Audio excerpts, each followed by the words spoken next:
Friday night SmackDown के review वाले brand new episode में आप सब लोगों का वेलकम है। इस एपिसोड में हम बात करेंगे आज हुई फ्राइडे नाइट स्मैकडाउन के बारे में, जहां पर हमें पेटल पोर में मैच देखने को मिला। साथ ही में मेन इवेंट में हमें कैशिन का टीज देखने को मिला। स्टार्टिंग काफी कमाल की थी, जे उसो ने बजाया पॉल हेमन को और साथ ही में सोलो को भी भगा दिया। और भी अच्छी ऐसी चीजें हुई, तो वीडियो काफी इंटरेस्टिंग होने वाली है। एंड तक देखिए, अगर पसंद आए तो वीडियो को लाइक करें, शेयर करें और फर्स्ट टाइम विजिटर चैनल को जरूर से सब्सक्राइब करें। तो इंट्रो के बाद विदाउट वेस्टिंग ज्यादा time, let's begin this video.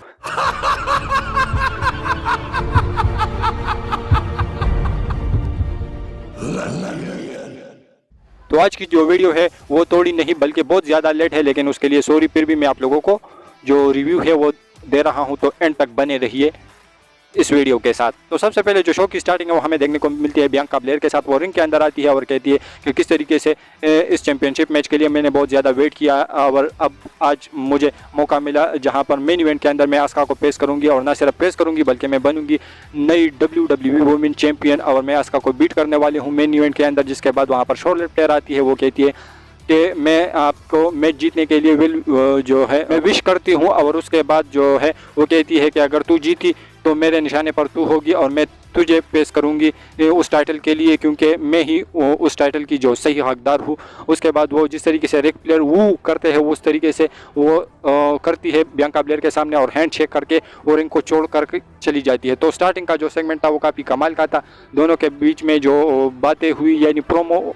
जो वार हुआ वो काफ़ी कमाल का था। तो मेन इवेंट के अंदर जो बियांका ब्लेयर और आस्का का मैच था, तो उसके बारे में मेन इवेंट के अंदर बात करेंगे। लेकिन इसके बाद नेक्स्ट जो शो के ऊपर चीज़ होती है वो होता है एक टेक टीम में, जहां पर शेमस एंड रिजी हॉलैंड जो है पेश करते हैं प्रीटी डडलीज के टेक टीम को। ये मैच काफ़ी कमाल का होता है, लेकिन यहाँ पर एक डिसअपॉइंटमेंट होती है और वो ये कि जो शेमस और रिजी हॉलैंड वाली टीम है वो हार जाती है। तब जब रिज हॉलैंड को वो टर्नबकल के ऊपर दे मारते हैं प्रीटी डडलीज टीम, और उसके बाद रिज हॉलैंड को पिन करके इस मैच के अंदर विक्ट्री अर्न कर लेते हैं। तो प्रीटी डडलीज जो है वो अच्छा तो ज़रूर कर रही है, लेकिन शेमस दूसरी तरफ है। तो शेमस इतना तगड़ा बंदा और उसको आप हरा दो तो पता नहीं WWE शेमस के साथ कब कुछ अच्छा करेगी। इसके बाद जो नेक्स्ट चीज़ हमें शो के ऊपर देखने को मिली वो था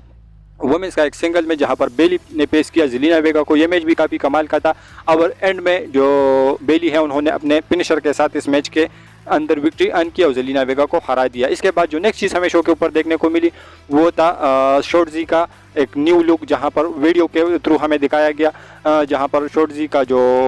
हेयर है यानी हेड है वो पूरा का पूरा हमें शेव नज़र आया और वो हमें बाल्डी लुक के साथ देखने को मिली। और इसके पीछे का जो रीज़न है वो यही अपडेट्स के अकॉर्डिंग बताया जा रहा है कि उसकी जो सिस्टर है उसको कैंसर हुआ है, तो इस वजह से जो शॉर्टजी है उन्होंने उसको बेक करने के लिए यानी उसको सपोर्ट करने के लिए अपने जो बाल है वो शेव कर लिए हैं। तो ऐसे में आई थिंक WWE ने उसका नया लुक दिखाया, तो उसके कैरेक्टर में भी कुछ चेंज हमें देखने को मिलेगा। लेकिन ये काफ़ी अच्छी बात लगी कि उन्होंने अपने बहन को सपोर्ट करने के लिए ऐसा लुक अपनाया है। इसके बाद जो नेक्स्ट चीज़ हमें शो के ऊपर देखने को मिली वो काफ़ी कमाल का सीन था, जहां पर जे उसो रिंग के अंदर आते हैं और माइक लेकर कहते हैं कि जो भाई होना है वो कैसा होता है और एक ट्विंस होना कैसा होता है, क्योंकि जो जिमी उसो है वो मेरा ट्विंस है। तो जब उसको खुशी होती है तो मुझे भी खुशी होती है, लेकिन जब उसको कोई दुख होता है या दर्द होता है तो वो मुझे भी होता है। तो जिस तरीके से जो सोलो और रोमन रेंज ने जिमी उसो के साथ किया, तो अब मैं उसको नहीं छोड़ने वाला। और जो पॉल हेमन बंदा है वो किस तरीके से बहुत सालों से हमारी फैमिली के पीछे पड़ा हुआ है, जिस तरीके से रोमन रेंज ने हमें यूज़ किया अपने फ़ायदे के लिए, उसके बाद जो है वहाँ पर पॉल हेमन और सोलो की जो एंट्री है वो हमें देखने को मिलती है, जो कि ऑब्वियस थी क्योंकि आज रोमन रेंज शो के ऊपर नहीं थे। वो आते हैं और जो पॉल हेमन है वो कहते हैं तो जो जिमी उसो का जो अब हॉस्पिटल के अंदर है उसके पीछे का जो सारा रीज़न है वो सिर्फ जे उसो है और तू खुद को ट्राइबल चीफ समझता है, जो कि तू है नहीं, और ये सारा तुम्हारी गलती है। जो आज ब्लड लाइन के अंदर हो रहा है वो सब तुम्हारी पार्ट है, जिस पर जो जेउस है वो थोड़े से गुस्सा भी हो जाते हैं। लेकिन उसके बाद जो सोलो है वो माइक लेते हैं और वो भी कहते हैं कि जो जिमी उसो का जो हाल है वो उसका जो जिम्मेदार है वो तू है और मैं तुझे बिल्कुल भी नहीं छोड़ने वाला। इसके बाद इन दोनों के दरमियान बसड़ मच जाती है, एक दोनों के ऊपर जो पंचेस है वो थ्रो कर रहे थे, लेकिन बीच में आ जाते हैं पॉल हेमन और वो पॉल हेमन को भी एक सुपर किक लगा देते हैं जे उसो। उसके बाद वो नीचे उतर के वो एक स्टील चेयर लेते हैं और जैसे ही वो पॉल हेमन के ऊपर अटैक करने वाले होते हैं तभी सोलो सिक्वाई बीच में आते हैं और उसको एक दो चेयर शॉट लगाकर जो सोलो सिक्वाई और पॉल हेमन है वो वहाँ से भाग जाते हैं। तो जे उसो का जो आज हमें देखने को मिला गुस्सा, तो अगेन सोलो सिक्वाई को पीटने का था, लेकिन सोलो सिक्वाई और जो पॉल हेमन है वो भाग जाते हैं, जो कि हमें यूजुअली ऐसे सोलो सिक्वाई के कैरेक्टर के साथ देखने को नहीं मिलता, लेकिन आज वो भी भाग गया जे उसो से। इसके बाद जो नेक्स्ट चीज़ हमें शो के ऊपर देखने को मिली, और हाँ साथ ही में मैं आप लोगों को ये भी बताता चलूँ कि इस सेगमेंट से हमें ये भी पता चला कि अगले वीक के लिए रोमन रेंज और जे उसो के बीच में रूल्स ऑफ एंगेजमेंट का कोई सेगमेंट WWE ने रख दिया है। तो अगले वीक स्मैकडाउन के ऊपर रोमन रेंज भी आने वाले हैं, और रूल्स ऑफ जो एंगेजमेंट वाला सेगमेंट है पता नहीं ये किस तरीके से होगा, लेकिन ये WWE ने अगले वीक के लिए एडवर्टाइज कर दिया। इसके बाद जो नेक्स्ट चीज़ हमें शो के ऊपर देखने को मिलती है वो होता है एक फेटल 4-वे मैच, जहां पर एजे स्टाइल पेश करते हैं साथ ही में सेंटोस एस्कोबार को और बुच को, और साथ ही में होता है ग्रेसन वॉलर। तो एक फेटल 4-वे मैच था, और ये इसीलिए था कि इस मैच को जो जीतेगा, और अगले वीक एक फेटल 4-वे मैच होगा, और उस मैच को जो जीतेगा ये दोनों सुपरस्टार आपस में लड़ेंगे, और इसके बाद इन दोनों में से जो जीतेगा वो यूएस टाइटल की अपॉर्चुनिटी अर्न करेगा। तो ये मैच काफ़ी कमाल का था, काफ़ी ज़बरदस्त था, और इसमें मैच में पूरे टाइम ऐसा लग रहा था कि एजे स्टाइल जीतेंगे, लेकिन उसके साथ अलग ही कांड हो गया एंडिंग मोमेंट में। जब जो टाइटन स्क्रीन है उस पर दिखाया जाता है कि जो कैरन क्रॉस है उन्होंने उसी के ऊपर अटैक किया है, यानी Luke Gallows and Karl Anderson के ऊपर अटैक किया है। तो एजे स्टाइल बैक स्टेज के ऊपर जाते हैं, मैच बच जाता है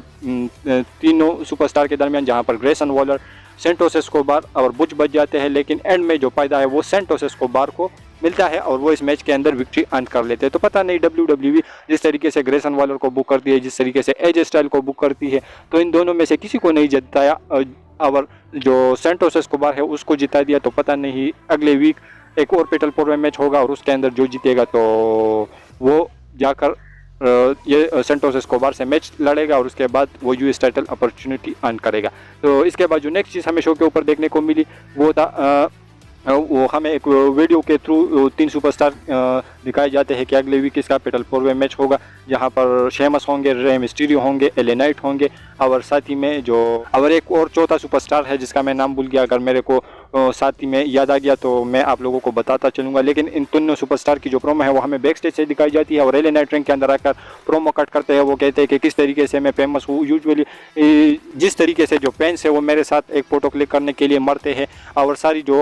वो बातें जो इस समय उसको रिएक्शन मिल रहा है तो उसी के बारे में कर रहा था। जिस तरीके से वो कहता है कि मेरे साथ जो फैंस है किस तरीके से मेरे फ़ोटो के ऊपर कितने लाइक्स आते हैं, और ऐसे इनडायरेक्ट वे में ये बातें जो है वो कहता हुआ नज़र आया। उसके बाद वो कहते हैं कि अब तो तुम मुझे एक मेगा स्टार मानते हो, लेकिन बहुत जल्द तुम्हें मुझे चैंपियन बनता हुआ देखोगे WWE के अंदर। तो एक कमाल का प्रोमो जो है आज एले नाइट ने रिंग के अंदर कट किया, और जिस तरीके से फैंस का रिएक्शन मिल रहा था, तो आई थिंक कि WWE यूएस टाइटल जो है वो एले नाइट को दे सकती है। लेकिन ये जो प्रोमो था वो काफ़ी कमाल का था। इसके बाद जो नेक्स्ट और मेन इवेंट हमें देखने को मिला वो था बियांका ब्लेयर और आस्का के दरमियान WWE वुमेन्स चैंपियनशिप के लिए मैच। ये मैच काफ़ी कमाल का था, काफ़ी ज़बरदस्त था, और जो शॉर्लेट प्लेयर है वो साइड में होती है रिंग साइड पर, लेकिन वो जो बेली और यूस्का है वो आती है, तभी वो बैक स्टेज में जाने का ड्रामा करती है, और उसके बाद वो तुरंत ही वापस आकर बेली को एक बिग बूट लगाती है, जिसके बाद जो यूस्का है वो अटैक कर लेती है शॉर्लेट प्लेयर के ऊपर। लेकिन जो बियांका ब्लेयर है उन्होंने आउटसाइड ऑफ द रिंग जो है आस्का को एक केओडी अनाउंसर टेबल के थ्रू लगाया होता है, तो वो जो है वो स्पेयर मारने की कोशिश करती है यूस्का को, लेकिन वो गलती से लग जाता है बियांका ब्लेयर को, और उसके बाद जो बियांका ब्लेयर है वो भी डर होती है, शॉर्लेट प्लेयर जाती है बैक स्टेज के ऊपर। मैच जो है नो डिस्क्वालिफिकेशन के जरिए से एंड हो जाता है।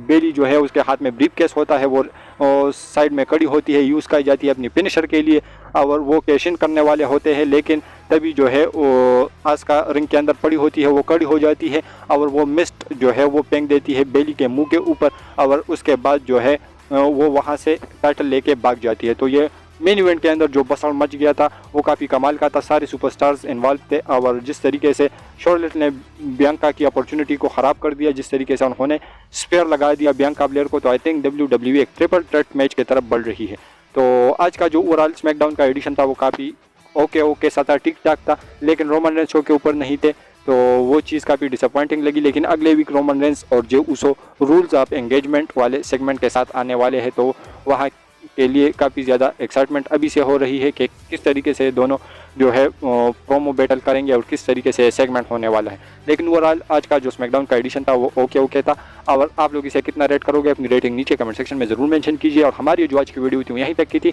अगर पसंद आए तो वीडियो को लाइक करें, शेयर करें, और फर्स्ट टाइम विजिटर चैनल को ज़रूर से सब्सक्राइब करें, क्योंकि आप लोगों को हमेशा ऐसी ही इंटरेस्टिंग और लेटेस्ट वीडियोज़ देखने को मिलती रहती है। तो मिलता हूँ आपसे बहुत ही ज़्यादा जल्दी किसी इंटरेस्टिंग वीडियो के साथ। तो until that time stay healthy and keep watching Russell केचर।